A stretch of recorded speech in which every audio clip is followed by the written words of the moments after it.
ओम नमो भगवते वासुदेवाय। जय श्री कृष्ण। नमस्कार दोस्तों, स्वागत है आप सभी का हमारे चैनल भक्ति ज्ञान में। दोस्तों, आज मैं आपको श्रीमद् भागवत महापुराण की कथा सुना रहा हूँ। आप सभी भक्तजन इस कथा को श्रद्धा पूर्वक मन लगाकर सुने। भगवान श्री कृष्ण आप सभी की मनोकामनाएं पूर्ण करेंगे और आप सभी के कष्टों को हर लेंगे। आज की कथा में हम श्रवण करेंगे ध्यान विधि और भगवान के विराट स्वरूप का वर्णन। ओम नमो भगवते वासुदेवाय। श्री सुखदेव जी ने कहा, परीक्षित, तुम्हारा लोक हित के लिए किया हुआ यह प्रश्न बहुत ही उत्तम है। मनुष्यों के लिए जितनी भी बातें सुनने, स्मरण करने या कीर्तन करने की हैं, उन सब में यह श्रेष्ठ है। आत्मज्ञानी महापुरुष ऐसे प्रश्न का बड़ा आदर करते हैं। राजेंद्र, जो गृहस्थ घर के काम धंधों में उलझे हुए हैं, अपने स्वरूप को नहीं जानते, उनके लिए हजारों बातें कहने, सुनने एवं सोचने करने की रहती हैं। उनकी सारी उम्र यूं ही बीत जाती है। उनकी रात नींद या स्त्री प्रसंग से कटती है और दिन धन की हाय हाय या कुटुंबियों के भरण पोषण में समाप्त हो जाता है। संसार में जिन्हें अपना अत्यंत घनिष्ठ संबंधी कहा जाता है, वे शरीर, पुत्र, स्त्री आदि कुछ नहीं हैं, असत हैं। परंतु जीव उनके मुंह में ऐसा पागल सा हो जाता है कि रात दिन उनको मृत्यु का ग्रास होते देखकर चेतता नहीं। इसलिए परीक्षित, जो अभय पद को प्राप्त करना चाहता है, उसे तो सर्वात्मा सर्वशक्तिमान भगवान श्री कृष्ण की ही लीलाओं का श्रवण, कीर्तन और स्मरण करना चाहिए। मनुष्य जन्म का यही इतना ही लाभ है कि चाहे जैसे हो, ज्ञान से, भक्ति से अथवा अपने धर्म की निष्ठा से जीवन को ऐसा बना लिया जाए कि मृत्यु के समय भगवान की स्मृति अवश्य बनी रहे। परीक्षित, जो निर्गुण स्वरूप में स्थित है एवं विधि निषेध की मर्यादा को लांघ चुके हैं, वे बड़े बड़े ऋषि मुनि भी प्राय भगवान के अनंत कल्याण में गुण गणों के वर्णन में रमे रहते हैं। द्वापर के अंत में इस भगवत रूप अथवा वेद तुल्य श्रीमद् भागवत नाम के महापुराण का अपने पिता श्री कृष्ण द्वैपायन से मैंने अध्ययन किया था। राजर्षि, मेरी निर्गुण स्वरूप परमात्मा में पूर्ण निष्ठा है, फिर भी भगवान श्री कृष्ण की मधुर लीलाओं ने बलात् मेरे हृदय को अपनी ओर आकर्षित कर लिया। यही कारण है कि मैंने इस पुराण का अध्ययन किया। तुम भगवान के परम भक्त हो, इसलिए तुम्हें मैं इसे सुनाऊंगा। जो इसके प्रति श्रद्धा रखते हैं, उनकी शुद्ध चित्त वृत्ति भगवान श्री कृष्ण के चरणों में अनन्य प्रेम के साथ बहुत शीघ्र लग जाती है। जो लोग लोक या परलोक की किसी भी वस्तु की इच्छा रखते हैं या इसके विपरीत संसार में दुख का अनुभव करके जो उससे विरक्त हो गए हैं और निर्भय मोक्ष पद को प्राप्त करना चाहते हैं, उन साधकों के लिए तथा योग संपन्न सिद्ध ज्ञानियों के लिए भी समस्त शास्त्रों का यही निर्णय है कि वे भगवान के नामों का प्रेम से संकीर्तन करें। अपने कल्याण साधन की ओर से असावधान रहने वाले पुरुष की वर्षों लंबी आयु भी अनजाने में ही व्यर्थ बीत जाती है। उससे क्या लाभ? सावधानी से ज्ञान पूर्वक बिताई हुई घड़ी दो घड़ी भी श्रेष्ठ है, क्योंकि उसके द्वारा अपने कल्याण की चेष्टा तो की जा सकती है। राजर्षि, खड़वांग अपनी आयु की समाप्ति का समय जानकर 2 घड़ी में ही सब कुछ त्याग कर भगवान के अभय पद को प्राप्त हो गए। परीक्षित, अभी तो तुम्हारे जीवन की अवधि 7 दिन की है। इस बीच में ही तुम अपने परम कल्याण के लिए जो कुछ करना चाहते हो वह सब कर लो। मृत्यु का समय आने पर मनुष्य घबराए नहीं। उसे चाहिए कि वह वैराग्य के शस्त्र से शरीर और उससे संबंध रखने वालों के प्रति ममता को काट डाले। धैर्य के साथ घर से निकलकर पवित्र तीर्थ के जल में स्नान करें और पवित्र तथा एकांत स्थान में विधि पूर्वक आसन लगाकर बैठ जाएं। तत्पश्चात परम पवित्र आ ओम इन 3 मात्राओं से युक्त प्रवण का मन ही मन जप करें। प्राणवायु को बस में करके मन का दमन करे और एक क्षण के लिए भी प्रणव को न भूलें। बुद्धि की सहायता से मन के द्वारा इंद्रियों को अपने विषयों से हटा ले और कर्म की वासनाओं से चंचल हुए मन को विचार के द्वारा रोककर भगवान के मंगलमय रूप में लगाएं। स्थिर चित्त से भगवान के श्री विग्रह में से किसी एक अंग का ध्यान करें। इस प्रकार एक एक अंग का ध्यान करते करते विषय वासना से रहित मन को पूर्ण रूप से भगवान में ऐसा तल्लीन कर दें कि फिर और किसी विषय का चिंतन ही न हो। वही भगवान विष्णु का परम पद है, जिसे प्राप्त करके मन भगवत प्रेम रूप आनंद से भर जाता है।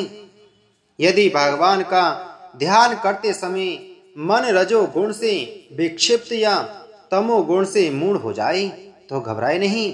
धैर्य के साथ योग धारणा के द्वारा उसे बस में करना चाहिए, क्योंकि धारणा उक्त दोनों गुणों के दोषों को मिटा देती है। धारणा स्थित हो जाने पर ध्यान में जब योगी अपने परम मंगल में आश्रय भगवान को देखता है, तब उसे तुरंत ही भक्ति योग की प्राप्ति हो जाती है। परीक्षित ने पूछा, ब्राह्मण, धारणा किस साधन से किस वस्तु में किस प्रकार की जाती है और उसका क्या स्वरूप माना गया है, जो शीघ्र ही मनुष्य के मन का मैल मिटा देती है? श्री सुखदेव जी ने कहा, परीक्षित, आसन, श्वास, आसक्ति और इंद्रियों पर विजय प्राप्त करके फिर बुद्धि के द्वारा मन को भगवान के स्थूल रूप में लगाना चाहिए। यह कार्य रूप संपूर्ण विश्व जो कुछ कभी था, है या होगा, सब का सब जिसमें दिख पड़ता है, वही भगवान का स्थूल से स्थूल और विराट शरीर है। जल, अग्नि, वायु, आकाश, अहंकार, महतत्व और प्रकृति, इन 7 आवरणों से घिरे हुए इस ब्रह्मांड शरीर में जो विराट पुरुष भगवान हैं, वे ही धारणा के आश्रय हैं। उन्हीं की धारणा की जाती है। तत्वज्ञ पुरुष उनका इस प्रकार वर्णन करते हैं। पाताल विराट पुरुष के तलवे हैं, उनकी एड़ियां और पंजे रसातल हैं। दोनों गुल्फ एड़ी के ऊपर की गांठें महातल हैं। उनके पैरों के पीड़े तलातल हैं। विश्व मूर्ति भगवान के दोनों घुटने सुतल हैं। जांघें वितल और अतल हैं। पेड़ू भूतल है और परीक्षित, उनके नाभि रूप सरोवर को ही आकाश कहते हैं। आदि पुरुष परमात्मा की छाती को स्वर्गलोक, गले को महलोक, मुख को जनलोक और ललाट को तपोलोक कहते हैं। उन सहस्त्र सिर वाले भगवान का मस्तक समूह ही सत्यलोक है।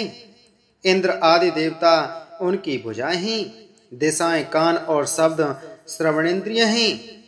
दोनों अश्विनी कुमार उनकी नासिका के छिद्र हैं। गंध घ्राणेन्द्रिय हैं और धधकती हुई आग उनका मुख है। भगवान विष्णु के नेत्र अंतरिक्ष हैं। उनमें देखने की शक्ति सूर्य है।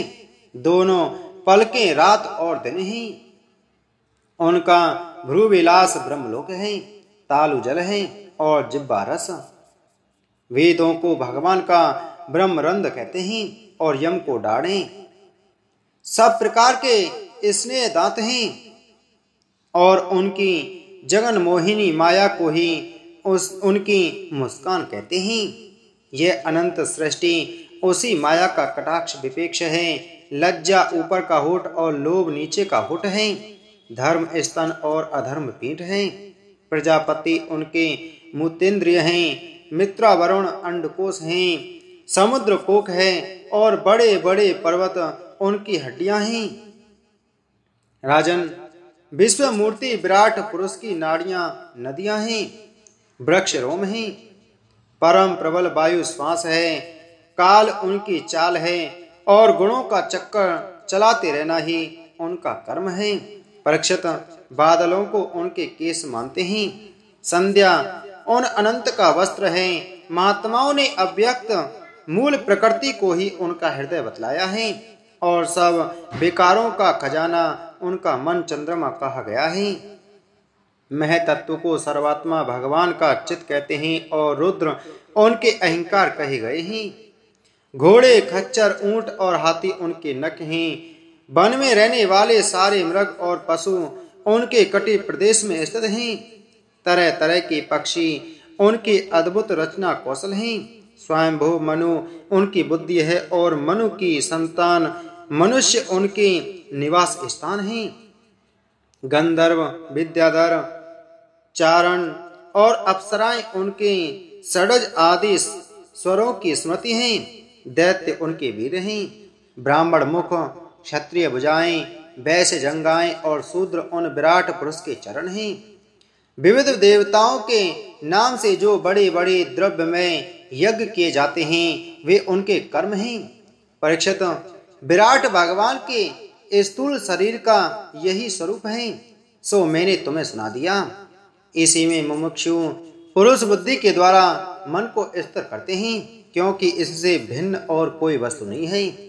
जैसे स्वप्न देखने वाला स्वप्नावस्था में अपने आप को ही विविध पदार्थों के रूप में देखता है, वैसे ही सबकी बुद्धि वृत्तियों के द्वारा सब कुछ अनुभव करने वाला सर्व अंतर्यामी परमात्मा भी एक ही है। उन सत्य स्वरूप आनंद निधि भगवान का ही भजन करना चाहिए। अन्य किसी भी वस्तु में आसक्ति नहीं करनी चाहिए, क्योंकि यह आसक्ति जीव के अधः पतन का हेतु है। इसी के साथ ध्यान विधि और भगवान के विराट स्वरूप का वर्णन की कथा संपूर्ण हुई। बोलो श्रीमद् भागवत महापुराण की जय। बोलो श्री कृष्णचंद्र भगवान की जय।